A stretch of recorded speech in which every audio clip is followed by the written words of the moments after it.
तो इसके लिए इसमें से निकलना है तो अभी भी सोचिए, नहीं तो क्या होगा कि हम सेशन अटेंड करेंगे, हाँ, 4 साल 2 साल, लेकिन हम देखेंगे कुछ कुछ लग नहीं रहा है अंदर से। तो ऐसा ना हो जाए, तो इसके लिए सेवा बहुत जरूरी है करना। ओके, तो अभी हम आगे बढ़ते हैं। अगला श्लोक पढ़िए, 34 आखिरी है क्या? मन्मना भव मद्भक्तो मध्याजी माम नमस्कुरु मामे वेश्य युक्तेवा मात्मानं मत्परायणः। अपने मन को मेरे नित्य चिंतन में लगाओ, मेरे भक्त बनो, मुझे नमस्कार करो और मेरी ही पूजा करो। इस प्रकार मुझ में पूर्णतया तल्लीन होने पर तुम निश्चित रूप से मुझको प्राप्त होंगे। हाँ, देखो ये इंपॉर्टेंट श्लोक है। इसमें भगवान अभी कंक्लूजन देते हैं, आखिरी श्लोक इस अध्याय का। भगवान कहते हैं कि मनमना भव मद भक्तो, मतलब सदैव मेरा चिंतन करो, सदैव बोला है। उसके बाद कहा है मध्याजी मां नमस्कुरु, मध्याजी मतलब मेरा भक्त बनो, मुझे नमस्कार करो। उससे क्या होगा? मामव यशस्वी युक्त्वा, उससे तुम क्या होगे? मुझे प्राप्त करोगे और मुझ में पूर्णतया तल्लीन हो जाओगे। तो इसलिए शुरू कहाँ से होता है? चिंतन से शुरू होता है। लेकिन जैसा कि मैंने बताया कि भगवान का चिंतन करना है, लेकिन बहुत बार ऐसा होता है कि चिंतन करते हुए जब कोई भौतिक समस्या हमारे मार्ग में आती है, तो कई सारे भक्तों को हमने देखा है, वह 2 दिन 4 दिन आते ही नहीं है। वो सोचते हैं कि प्रभु जी घर में बहुत परेशानी है, अभी हम नहीं आ सकते, परेशानी जब सॉल्व हो जाएगी तब हम आएंगे, तब हम आएंगे। लेकिन हमें समझना चाहिए कि भगवान यहाँ पर कह रहे हैं कि सदैव मेरा चिंतन करो। हाँ? और जब मुसीबत आती है तो हमको ज्यादा भगवान को पुकारना चाहिए, ज्यादा भगवान का आश्रय लेना चाहिए। लेकिन हमेशा गलत होता है कि जब भी कोई समस्या आती है तो हम समस्या का निवारण करने के पीछे ही हमारा चिंतन हो जाता है। तो इसलिए हमें समझना चाहिए कि भगवान के ऊपर भी कुछ चीजें छोड़ देनी चाहिए। लेकिन मान लो अभी मुझे बीमारी हो गई, मान लो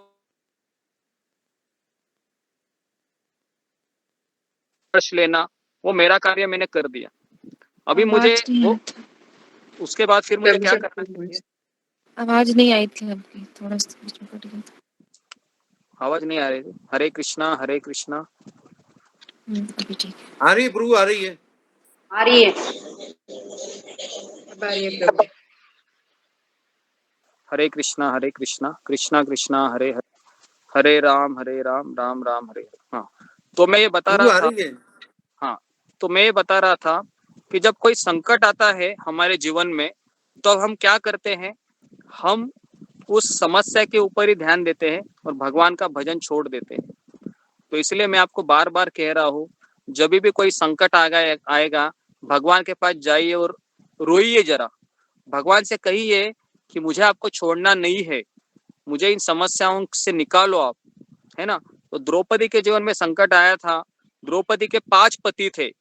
एक श्रेष्ठ धनुर्धर था अर्जुन, एक गदाधारी भीम था, एक धर्मराज था, एक सबसे सुंदर नकुल था, और सहदेव सारे शास्त्र का ज्ञान था। ऐसे 5 पति होकर भी द्रौपदी की रक्षा नहीं कर पाए। तो अंतिम समय में द्रौपदी की रक्षा भगवान कृष्ण ने की।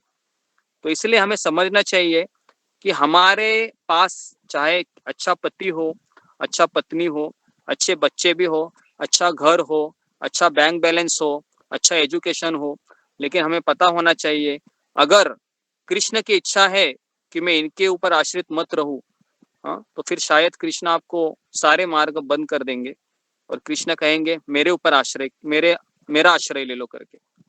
तो इसलिए जब भी कोई संकट आता है तो आपको चर्चा सत्र में आकर वो भाग लेना चाहिए तभी, हाँ, ठीक है।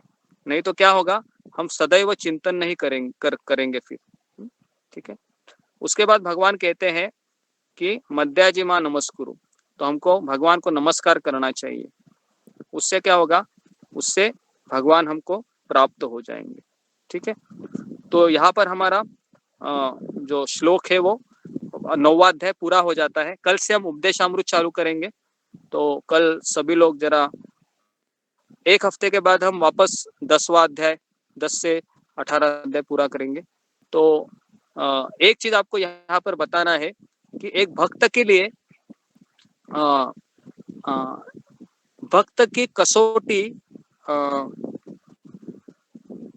एक भक्त की सबसे बड़ी कसौटी कौन सी होती है, ये हमारा अगला प्रश्न है, आखिरी प्रश्न।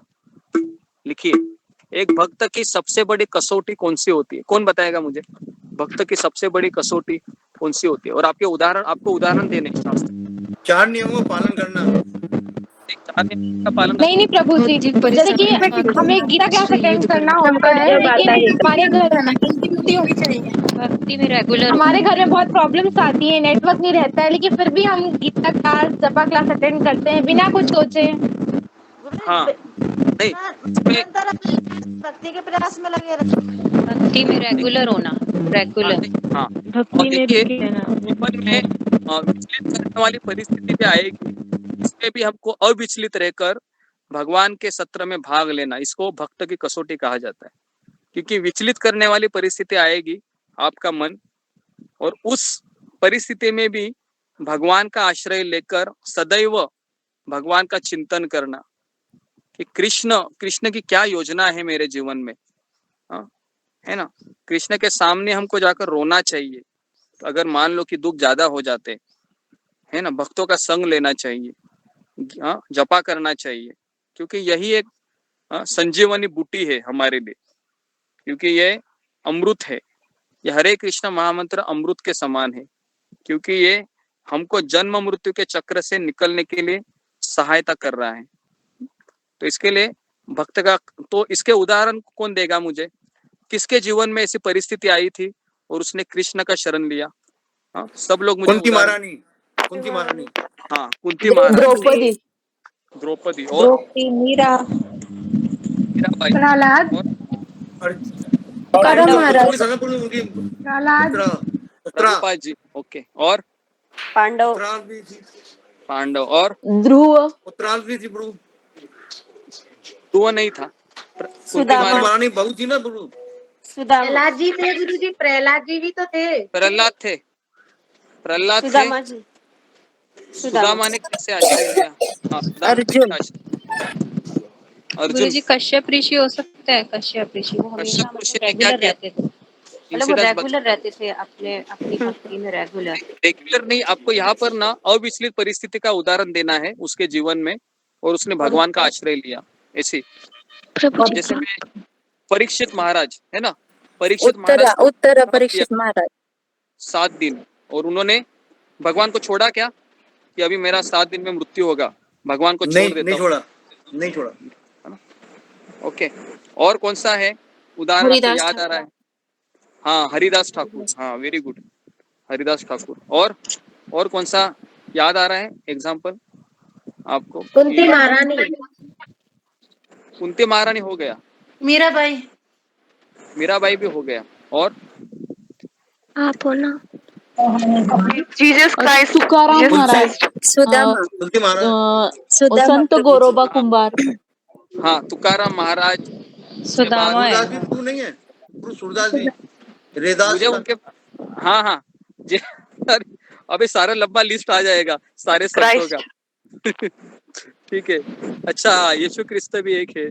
तो देखिए, अभी यीशु क्रिस्त का भी ऐसा स्टोरी है हरिदास ठाकुर का, 22 बाजार में उनको मार पीट रहे जल्लाद लोग, फिर भी उन्होंने भगवान का नाम नहीं छोड़ा, है ना। उन्होंने कहा कि आप लोग मेरे शरीर के कितने भी टुकड़े करेंगे, मेरा शरीर का हर एक टुकड़ा ये हरे कृष्ण महामंत्र बोलता रहेगा, ऐसे हरिदास ठाकुर बोलते हैं।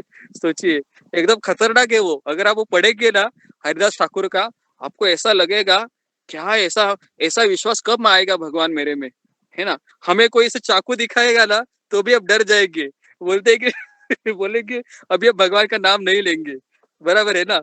तो हमारा परिस्थिति ऐसा है अभी। हरे कृष्णा प्रभु जी।